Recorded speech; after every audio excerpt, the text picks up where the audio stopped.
The Egyptian pyramids at Giza are undoubtedly one of the most, if not the weirdest structures on Earth. They have stood the test of time and nature for thousands of years and are still standing strong.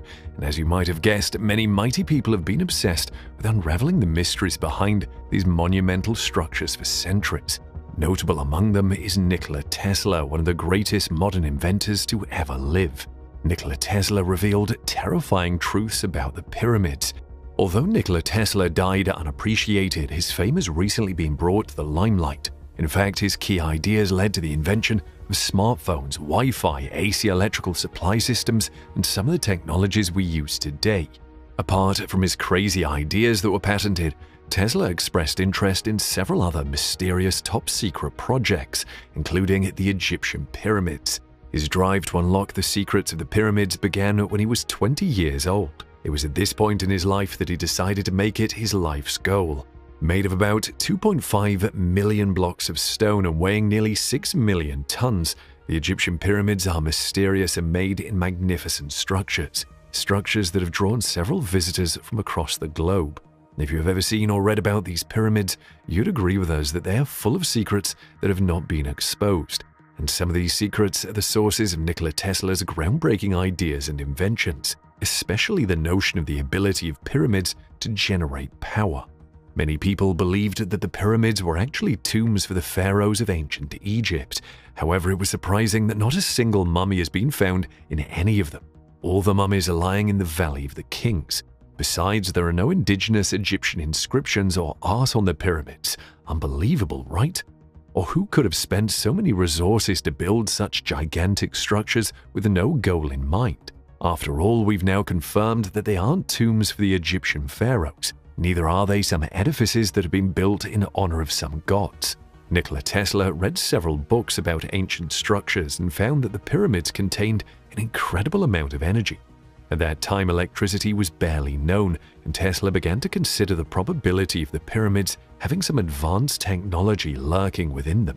He became convinced that the pyramids derived their power from electromagnetism.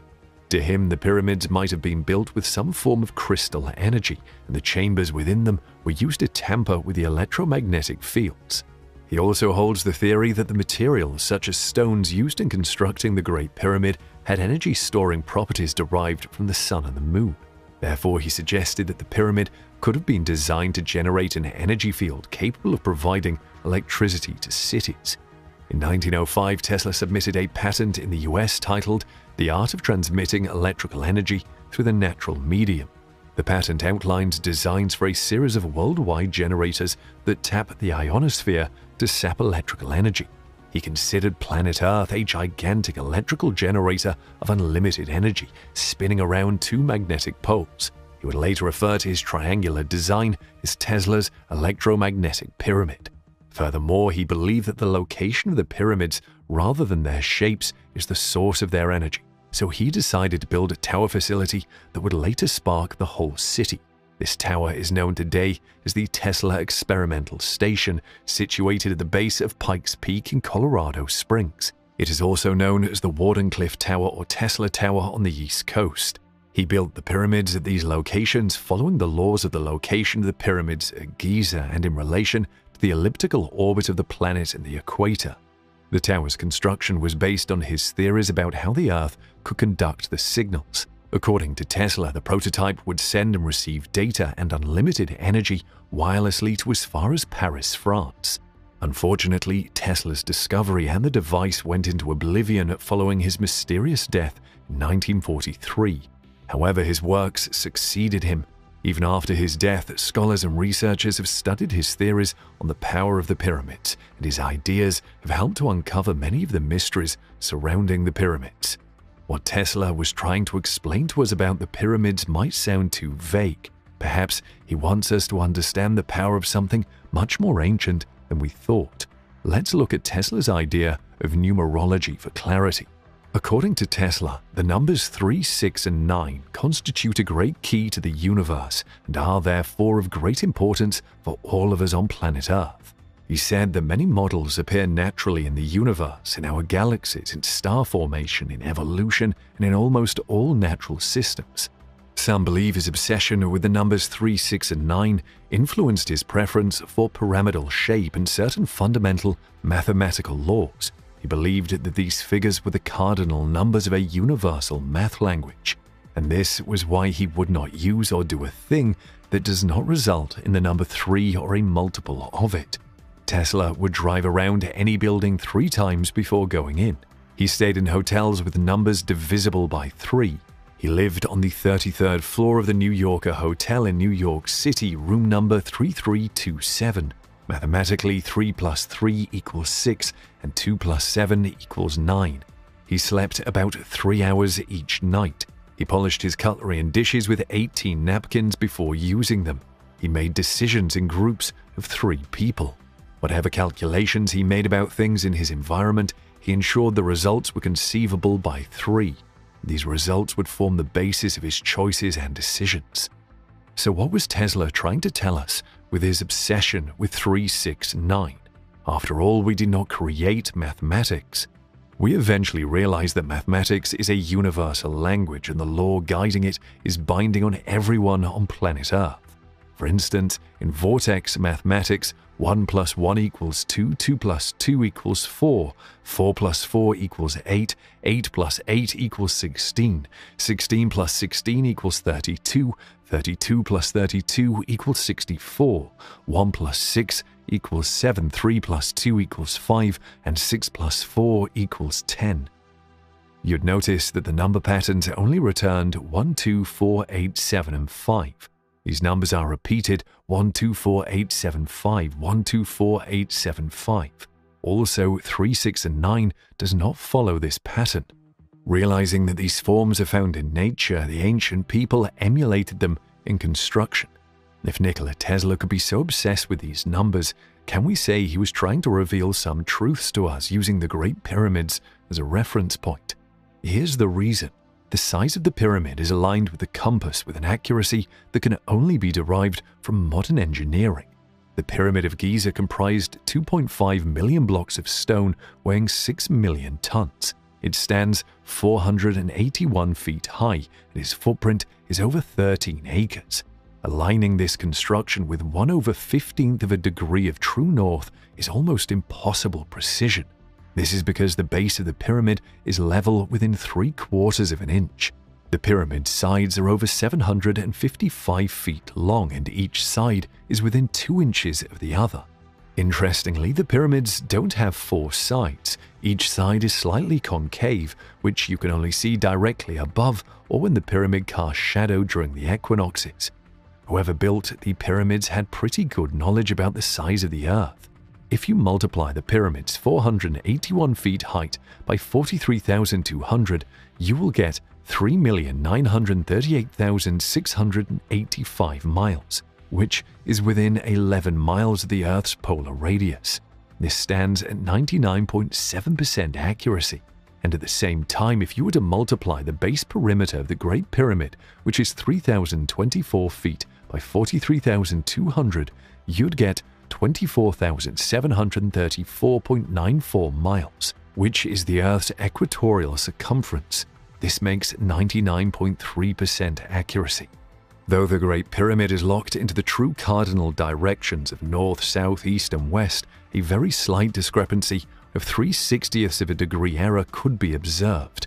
Notwithstanding, it could be considered inconsequential, considering the fact that the builders of the structure lived in the Dark Ages.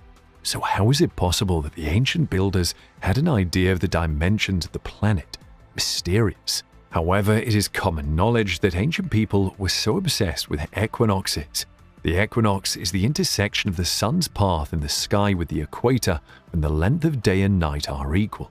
The length of the day and night on an equinox is 43,200 seconds. However, most skeptics consider the relationship between the equinox and the size of the Earth as a mere coincidence. But according to engineer Glenn Dash, the Egyptians couldn't have used the pole star or sun shadow to align the pyramids. He believed they must have used the autumnal equinox to achieve perfect alignment for the structures. Equinox measurements have been previously overlooked as a possible alignment method. This is because it was thought to need more accuracy. But Dash differed on this as he revealed the possibility of the equinox, providing accurate measurements using a gnomon to cast a shadow. To prove this, he experimented by tracking the point of the shadow of the fall equinox in 2016 to form a smooth curve of points. At the end of the day, he intercepted two of the curve's points with a taut piece of string wrapped around the pole. This created an almost perfect line running east to west. This is known as the Indian circle method. He showed that though the measurement was inaccurate, the degree of error was similar to the slight error found in the alignments of the pyramids at Giza. The astronomical latitude, 30, is halfway between the equator and the North Pole. The pyramid could be speaking to our universe in this way. In the construction of the Great Pyramid, there was an error, though about just 0.05 degrees in the measurements. Even though the ancient structures adopted triple and hexagonal symmetry, we could see three pyramids that are completely aligned with the constellation Orion. You'd observe that the number 43,200 is relevant here. It is so because it represents the axial precession of the Earth. The number is also a multiple of 72, the number of years that Earth takes to wobble its axis. These numbers, 72 and 432, are also present in ancient mythologies and sacred texts. For instance, 72 is the number of languages spoken at the Tower of Babel. It is also the number of names for God in Jewish Kabbalah. Finally, it is the number of temples at Angkor Wat and the number of degrees of longitude between Angkor Wat and the Great Pyramid. 432 Hz is the harmonic frequency believed to be an optimal resonance for music, and 432,000 is the number of syllables in the Hindu Rig Veda. What could all of these mean? Could the ancient Egyptians have possibly used a mathematical language and we're only just realizing it? Besides these, the fact that the builders were able to measure the Great Pyramid such that its measurement tallied with the dimensions of our planet when multiplied by 43,200 cannot believe one in great awe. It couldn't have been a mere coincidence. If you take the extended North Pole of the Earth and extend it out into the heavens, you'll discover that it points to a star known as Polaris. That's our pole star, but in the future the pole might point to other stars. The explanation for this is the precessional wobble on the axis of the Earth, and the extended North Pole doesn't always point at the same place over a cycle of 25,920 years. But where is the evidence that the pyramid might be a structure for creating and harnessing energy? The pyramid is constructed with limestone and other materials that were possibly moved from a far distance. Each of the stones is so tightly compacted that it's impossible to find any space between them. The casing stones were cut and shipped from a Tura quarry about 500 miles away. The exterior of the Great Pyramid of Giza was made of materials that insulate electricity, specifically the white tufa limestone. This is because it doesn't contain magnesium. The interior and chambers were made of material that conducts electricity, making it possible to control the release of energy from inside the pyramid fully. In addition, the blocks used in the inner parts of the pyramid were made from another form of limestone stones containing small amounts of crystals and metals. These two properties, crystals and metals, allow for the transmission of maximum power. It is worth noting that Tesla's tower works on the same principle as the pyramids. But let's now go a bit into the basics. There are a few elements that allow for wireless power to work. They include the sun, water under the tower or pyramids, and the need to put the tower at the right height in the air to allow energy to spread. The top of the pyramids was made of gold, a great electrical conductor. In the middle is granite, which acts as an energy transceiver. A combination of these gives wireless energy. A 2018 study seeks to investigate how the pyramid can focus on energy. A team of scientists used radio waves at different frequencies to determine whether or not the pyramid would respond to electromagnetic waves of a resonant length. They discovered that the pyramid concentrates electromagnetic energy in its internal chambers and under its base. According to scientists, radio waves with a length that ranges from 200 to 600 meters can induce resonances. The closer to 200 meters, the more dramatic the effect. In 2019, Eric Wilson published a paper titled Large-Scale Thermoacoustic Generator. In the paper, he describes how granite and other rock survive vibration.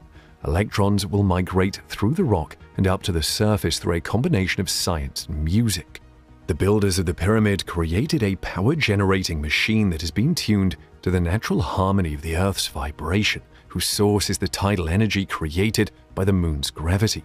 This technology is capable of generating unlimited clean energy. But the question is this: what is the source of energy? That brings us back to Tesla. His Wardenclyffe Tower was built on top of an aquifer which discharged the negative ions to the top of the tower. The tower has copper and iron rods extending down into the water. When electricity was sent into the tower, it was to be transmitted to the world through the atmosphere. Receivers were built to receive the energy for usage by people. In short, he wanted to tap the energy from the ionosphere and pump it into the Earth via vibration so the other receivers could read it. The same thing applies to the Great Pyramid. It is also built on an aquifer, an old underground water channel.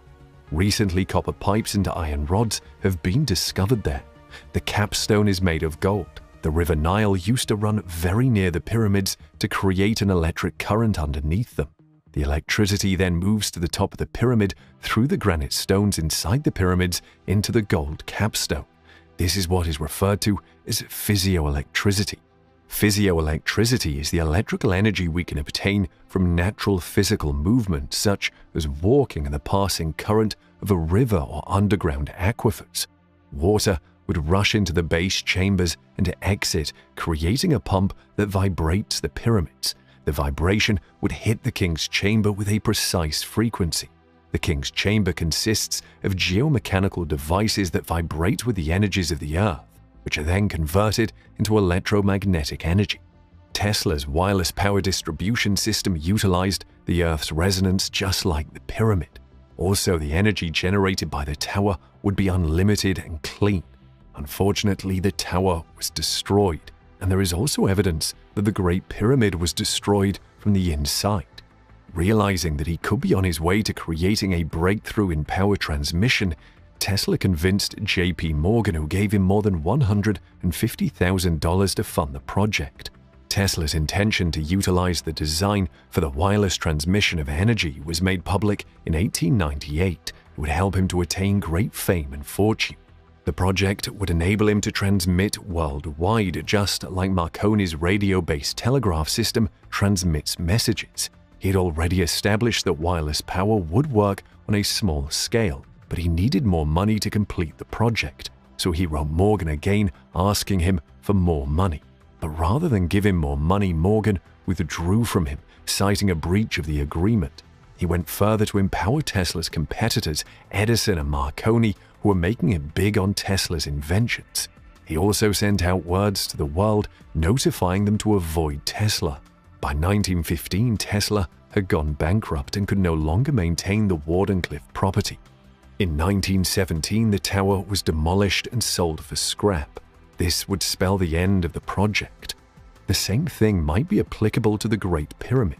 What if it suffered some catastrophic event that caused it to stop working? Apart from the hydrochloric acid, there are also traces of sulfuric acid in the southern shaft, while zinc chloride and ammonium chloride were discovered in the northern shaft. These chemicals are capable of creating hydrogen even when they are not being mixed. However, if you combine ammonium chloride with sulfuric acid, you will get an explosion. Considering the structure of the pyramid, the explosion was probably controllable. In 2001, scorch marks were discovered in the Grand Gallery in the ceiling above the original location of the resonators. Also, there were cracks in the granite beams on the southeastern ceiling of the king's chamber. Egyptologists explained that the cracks were a result of an earthquake, but the damage only seemed to have occurred in areas of the pyramid where there was a flow of highly compressed, heated hydrogen. Apart from this, the walls of the king's chamber also separated from the floor and appear to bulge out. This indicates that an explosion might have acted upon them. Similar damage has occurred to the steps of the chamber and other parts of the interior. The southern shaft was discovered to have been coated with salt about an inch thick, a likelihood that hydrogen was boiling and bubbling up the shaft.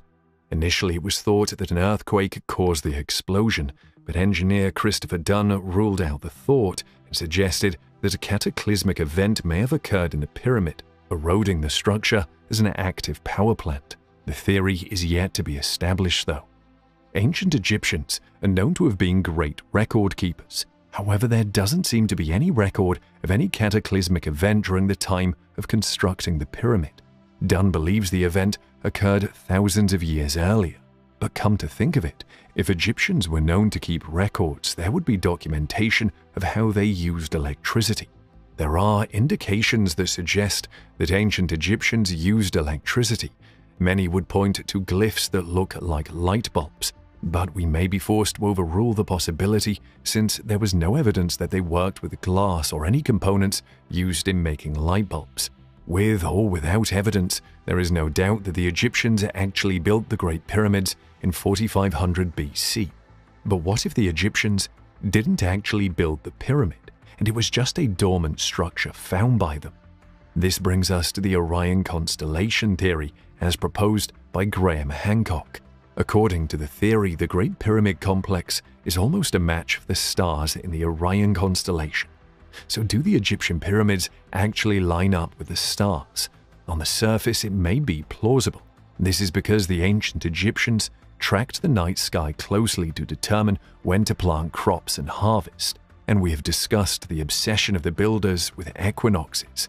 But because the pyramids were built during a period known as the Old Kingdom of Ancient Egypt, any relationship they had with the night sky would have to match the appearance of the heavens some 4,500 years ago. Also, some clues suggest that the pyramids and the Sphinx have existed for time immemorial. Robert Schoch from Boston University believes that Sphinx and Giza are about 13,500 years old.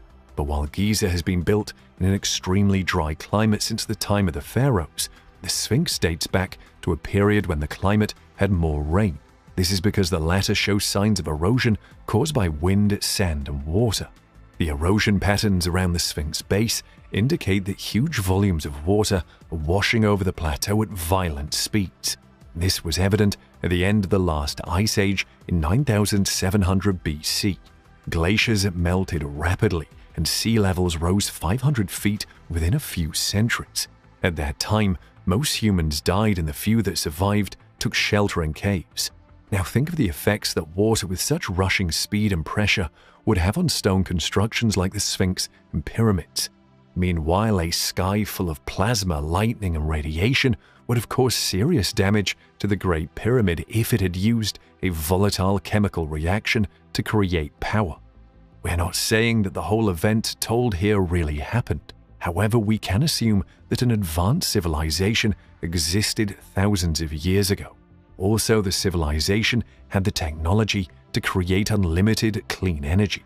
But the most interesting part of the mystery is how science is beginning to change our perception of the universe. Tesla was right after all. All the major ancient landmarks reveal evidence of electromagnetic energy. They harnessed energy from the ionosphere to create technologies that we could only dream of having.